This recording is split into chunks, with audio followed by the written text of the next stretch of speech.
It actually because they're having a hard time up there in Canada now because, as you know, with tariffs, everyone's coming into our country. We have more investment than we've ever had before, $17 trillion coming in.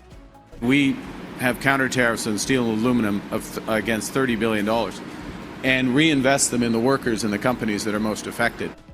Canadians woke up to headlines of a $500 million lifeline for Algoma Steel. Ottawa pledged $400 million, and Ontario quickly added another $100 million. Hundreds of millions of dollars in federal and provincial loans are going to Northern Ontario steel company Algoma. Officials framed it as protection, but the reality is darker. This bailout was not a show of strength. It was an admission that Prime Minister Mark Carney has no answer to Donald Trump's tariff wall. For more than a century, Algoma sent up to 60% of its steel across the border. That market has now been slammed shut by a 50% duty from Washington. Instead of forcing concessions, Carney's response is to shovel taxpayer money into a company trapped by U.S. policy. What was presented as resilience looks far more like desperation. The same week the bailout was announced, Canadians learned that Carney had gone even further in retreat. Well, after saying last month it would remove all counter-tariffs on U.S. goods covered under CUSMA, a CBC investigation revealed that his government quietly removed more U.S. counter-tariffs than advertised. Carney had promised to match Washington, dropping duties only on goods compliant with the trade agreement. In practice, he lifted almost all of them, sparing only steel, aluminum, and autos. The decision was buried in an order in council, never explained openly. Trade lawyers say enforcement would have been expensive and revenue small. But the issue is not technical, it is political trust. Carney said one thing and did another. That contradiction has fueled opposition charges of dishonesty. At a moment when Canadians face rising costs, their Prime Minister chose secrecy over candor. The image of toughness has collapsed into a narrative of quiet surrender. Since Carney's visit, the Liberals have changed their elbows-up approach, dropping most counter-tariffs on the U.S., which is how they promised they'd pay for the $10 billion loan program for tariff-ravaged companies need to, making Carney's upcoming November budget even more challenging. Taken together, these moves expose the trap Ottawa is now in. On one side, billions are being spent to rescue industries like steel, even as the parliamentary budget officer warns of deficits doubling and debt charges climbing past $80 billion in the coming years. On the other side, Carney has erased the very tariffs that could have provided bargaining leverage with Trump. The result is a lose-lose equation. Taxpayers fund massive bailouts, while households still face inflated prices at the store and uncertain futures at work. Algoma's own CEO admits it will take up to 2 years to pivot production to domestic markets. That means more time on life support, more money borrowed, and no guarantee of success. Canadians are left wondering why their leaders are spending freely at home while giving away leverage abroad. The weight of this miscalculation shows up in everyday life. Families are paying more for groceries, builders face rising costs for lumber and materials, and workers fear that their industries will be next in line for collapse. Every sign points to a government that is burning resources without fixing the root problem, leaving ordinary Canadians trapped in the fallout. This is not just about one steel company or one hidden tariff policy. It is about the broader pattern of a government cornered by Washington and scrambling for cover. Lumber has already been hit with a new 10% tariff. Cabinets and furniture face duties of up to 50% in the new year. Agriculture, energy, and minerals could be next. Yet Ottawa's strategy remains the same: spend more, concede more, and hope no one notices. That cycle cannot hold. The longer it continues, the heavier the burden on Canadian families. Mark Carney entered office promising to stand up to Trump. What Canadians see instead is a prime minister backtracking, outmaneuvered, and spending recklessly. The warning is clear. If this course does not change, the worst may not be behind us. It may still be ahead. Prime Minister Mark Carney has already pledged billions of dollars in new spending. That deficit is expected to be bigger than last year's, which was almost $62 billion. So a trivia question. Can the Prime Minister tell us, has there ever been a Prime Minister who has successfully doubled the deficit without even introducing a budget? The warning signs could not be clearer.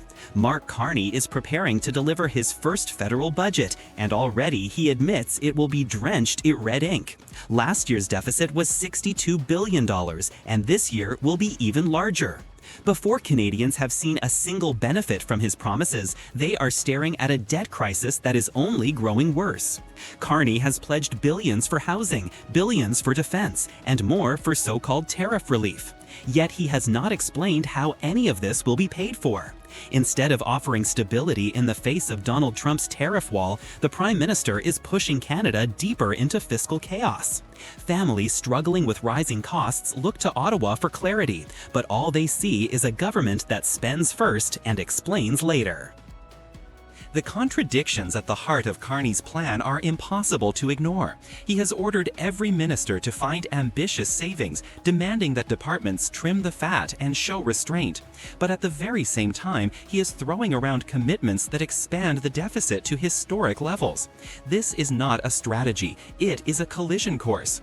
Canadians are right to ask, where exactly will the cuts come from? Which services will be slashed? And how does any of this square with the flood of new spending? Instead of relief, families now face the threat of a double burden. Trump's tariffs drive up the price of everything from groceries to construction materials, while Carney's reckless deficit adds long-term costs that will haunt the next generation. The sense of unfairness grows sharper by the day as citizens wonder why they must sacrifice more while Ottawa avoids hard answers. Far from showing control, the government looks divided and confused, leaving ordinary people exposed. Trump's tariff shock should have been the moment for Canada to show resilience, but under Carney's watch, it has become a trap. Entire industries are desperate for immediate support, yet Ottawa delays, distracted by lofty talk of long-term growth. The result is paralysis. Workers in manufacturing towns wait for help that never arrives. Small businesses count their losses as orders dry up. Farmers see higher costs for machinery and fertilizer, while exporters watch foreign markets slip away. And still, the government insists that the same budget can handle both emergency relief and visionary investment. The truth is, it cannot. Instead of balance, Canada risks getting the worst of both worlds. The short-term pain deepens while the long-term promises remain just that. A budget designed to protect Canada from outside pressure now threatens to backfire, turning into another source of instability. The weakness shows not only in numbers, but in politics. In the House of Commons, Carney faced Pierre Poilievre for the first time since the election. The contrast was stark. Poilievre delivered sharp, confident attacks. Carney stumbled through short answers, failing to explain what his government has actually achieved in 6 months. Even more damaging, speculation is now swirling that the budget itself will be delayed from October into November. Every delay chips away at credibility, reinforcing the sense that the government is improvising rather than leading. Canadians are left with uncertainty on all fronts: jobs, growth, debt, and leadership. Carney promised to shield Canada from Trump's tariffs. Instead, he has exposed Canada to a new crisis of his own making. His first budget is not a show of strength. It is the clearest sign yet that his policies are backfiring, and the worst may still be ahead. Tariffs on canola came up unexpectedly. If they can come on fast, they can come off fast. And the Chinese are just going to want something in return. There's just no real answers, and again, no real indication from our federal government as to what sort of support as producers we could be expecting in the future. The entire system, it's time to walk away from this wrong-headed policy of the Trudeau era. Canada thought it could look strong by slapping a 100% tariff on Chinese electric vehicles, lining itself up neatly beside Washington. But instead of gaining leverage, Canada walked straight into a trap. Beijing struck back with punishing tariffs of nearly 76% on Canadian canola, gutting a sector worth billions. Talks dragged on, yet nothing moved. It felt like déjà vu, a replay of Canada's struggle with the United States during the reciprocal tariff fight. Once again, the government promised farmers protection while offering no real solution. And once again, it is rural communities in Saskatchewan and beyond paying the price. Carney's ministers may boast about defending Canadian interests, but the truth is simple. China barely flinched, and Canada's farmers were left stranded. The government talks tough, but when the time comes to act, it has no answer. Scott Moe's mission to China was supposed to signal progress. Instead, it revealed just how cornered Ottawa has become. Chinese officials spoke politely about being willing to look ahead, but there was no commitment to remove tariffs on canola. The message was clear: Beijing will not trade canola relief for Canada's EV tariffs. What Ottawa hoped might be a quick swap has turned into a dead end. Yet Carney's government refuses to shift its position. Keeping the EV tariff intact may please Washington, but it leaves Canadian farmers bleeding. Every month of delay costs the canola industry hundreds of millions, piling up into billions of dollars in losses. Ottawa's only answer has been to roll out a temporary support package, a band-aid on a gaping wound. While officials urge patience, farm families see their markets collapsing and their livelihoods slipping away. And beneath the surface, Canada risks something even greater: the loss of credibility in international trade talks. If China senses weakness and Washington sees indecision, Canada could end up isolated, with fewer allies and even fewer options. The contrast with America is telling. When Canada faced Trump's reciprocal tariffs, it was at least shielded by the framework of USMCA. That deal gave Ottawa leverage, however limited, to hold the line. With China, there is no such safety net. The retaliation falls directly on producers, with no cushion and no backup plan. Canada finds itself trapped between two giants, unable to protect one of its most valuable agricultural exports. If Ottawa keeps the EV tariff, it risks losing its foothold in China's premium food market. If it backs down, it risks being branded weak in Washington. Either way, the damage falls on Canadians. The government claims to be playing the long game, but to most citizens it looks more like a losing game. Every choice exposes just how little room Ottawa truly has to maneuver. Today, Canada faces double pressure like never before. From the South, America demands loyalty on EV tariffs and uses trade as leverage to reshape supply chains. From the East, China punishes Canadian agriculture to force concessions. Stuck in the middle, Carney's government has delivered nothing but uncertainty. Farmers see lost contracts, households face rising costs, automakers hesitate to invest. And while all this unfolds, Ottawa dithers with flip-flops on its own EV mandate at home. The bigger picture is undeniable. Carney's government set out to project strength. Instead, it triggered retaliation abroad and paralysis at home. Canada is squeezed between two superpowers, without a clear strategy, without a plan, and without a way out. Unless leadership changes course, the backfire will only grow worse, leaving Canadians to carry the weight of a policy that never should have been pursued in the first place. De minimis. It's a big deal. It's a big scam going. And the Trump administration caught many off guard when it canceled an exemption and started collecting duties on shipments under $800 a little over a week ago. Now we are getting the first signs of how that's impacting Canadian businesses. The shock came at the end of August, when Washington pulled the trigger on a long-standing loophole. President Trump's administration ended the de minimis exemption, the rule that once allowed Canadian goods under $800 to slip into the American market duty-free. It was a bombshell move. More than 1.3 billion small parcels worth over $64 billion flowed south last year through this channel. That stream collapsed overnight. For Canada, the country most dependent on small cross-border trade, the decision landed like a hammer blow. A single policy stroke from Washington left thousands of Canadian businesses stranded, forced to choose between shutting off American sales or drowning in red tape.